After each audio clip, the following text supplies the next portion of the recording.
안녕하십니까. 국민의힘 부동산시장 정상화 특별위원회 위원장 송석준입니다. 오늘 여러 기자님들을 모시고 국민의힘 부동산시장 정상화 특별위원회에서 그동안의 논의 내용과 향후 계획에 대해서 말씀드리겠습니다. 문재인 정부의 잘못된 부동산 정책과 관련 입법 강행으로 부동산 시장은 극심한 혼란에 빠져 있습니다. 집값과 전월세 가격은 하늘 높은 줄 모르고 뛰어 국민들께서는 주거 안정을 위협받고 계십니다. 특히 코로나19 확산으로 인한 엄중한 상황에서도 문재인 정부의 연속된 헛발질 부동산 정책과 관련 무리한 입법으로 국민들이 겪는 고충은 매우 심각합니다. 국민의힘 부동산 시장 정상화 특위는 코로나19 사태의 와중에서도 공청회와 현장 간담회 4번에 걸친 화상회의 등 비대면 회의 등을 개최하여 부동산 관련 입법으로 인한 피해 사례, 법적 문제, 의원성 등 이런 문제점에 대해 집중적으로 검토해 왔습니다.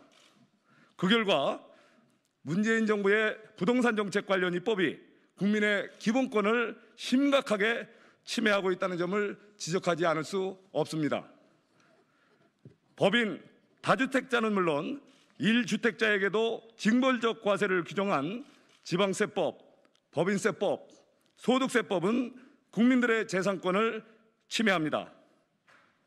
특히 종합부동산세법은 최고세율을 6%까지 인상하여 18년이 흐르면 보유주택이 세금으로 박탈될 정도로 국민들의 재산권을 과도하게 제한하고 있습니다. 즉각 시정되어야 합니다.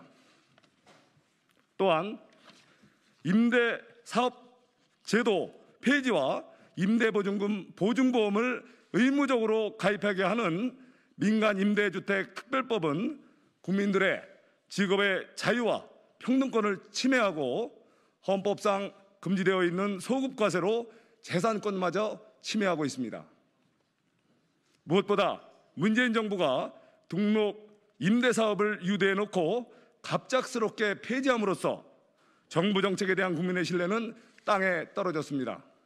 재고를 촉구합니다. 그리고 전월세 상한제와 계약갱신 청구권을 도입한 주택임대차보호법은 정부가 국민의 사적인 생활관계까지 간섭하는 것으로 과도한 규제라 아니할 수 없습니다. 나아가 우리 헌법은 국민의 권리를 제한하기 위해서는 국회에서 제정한 법률에 따르도록 했는데 주택임대차보호법의 차임증액 청구의 상한을 법률이 아닌 조례로 다르게 정할 수 있게 하여 헌법을 위배하고 있다는 점도 지적됩니다. 시정되어야 합니다. 마지막으로 부동산거래 신고법의 경우 30일 이내 소재지 관할 관청에서 임대차 계약을 신고하도록 되어 있으나 이것은 개인정보에 해당하는 재산 관련 정보를 국가가 들여다보고 간섭하겠다는 것으로 국민의 자유를 침해합니다. 있을 수 없는 일입니다.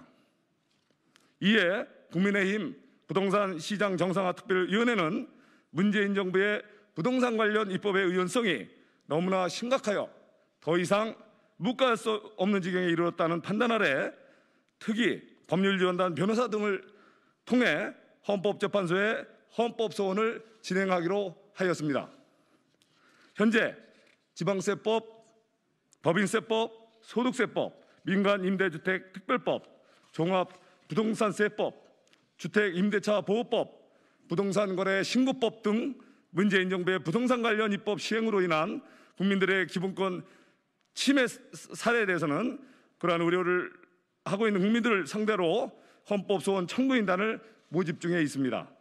헌법소원은 국민의힘 문정부 부동산정책 피해 제보 센터에 접수된 581건의 제보 피해 사례를 참고하여 특별위원회 내 법률지원단과 당의 법률지원단이 협의하여 조만간 진행할 예정입니다. 자세한 사항은 나누어드린 참고자료를 참고해 주시면 감사하겠습니다. 국민의힘 부동산시장 정상화 특별위원회는 문재인 정부가 설치하려고 하는 부동산 감독기구, 소위 부동산거래 분석원의 의원성도 검토했습니다. 부동산 감독기구는 세계에서 그 유래를 찾기 어려울 정도로 민간 사찰 기구로 전락하여 국민들의 자유를 침해할 가능성이 높다고 보았습니다. 자세한 내용은 참고자료를 참고해 주시면 고맙겠습니다. 또한 국민의힘 부동산 시장 정상화 특별위원회는 문재인 정부 부동산 정책과 관련 입법의 문제점을 개선하는 법안을 조속히 마련하기로 하였습니다. 징벌적 성격의 종합부동산세, 취득세, 양도세 세율을 현실화하겠습니다. 특히 60여 가지 세금 및 준조세 산정의 근간이 되는 부동산 공시가격을 국회의 통제 없이 행정부의 규정만으로 올리는 것은 조세법률주의 위반입니다.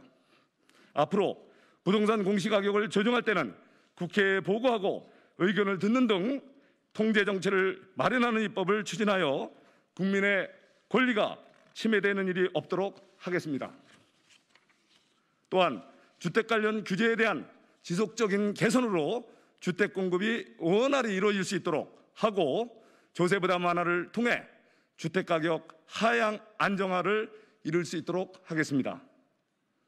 아울러 향후 국민들께 희망을 줄 수 있는 미래지향적 주택 정책과 주거 문화의 비전을 제시할 수 있도록 특위 차원에서 별도의 논의를 진행해 나갈 것이라는 점을 말씀드립니다. 이상 브리핑을 마치겠습니다. 감사합니다.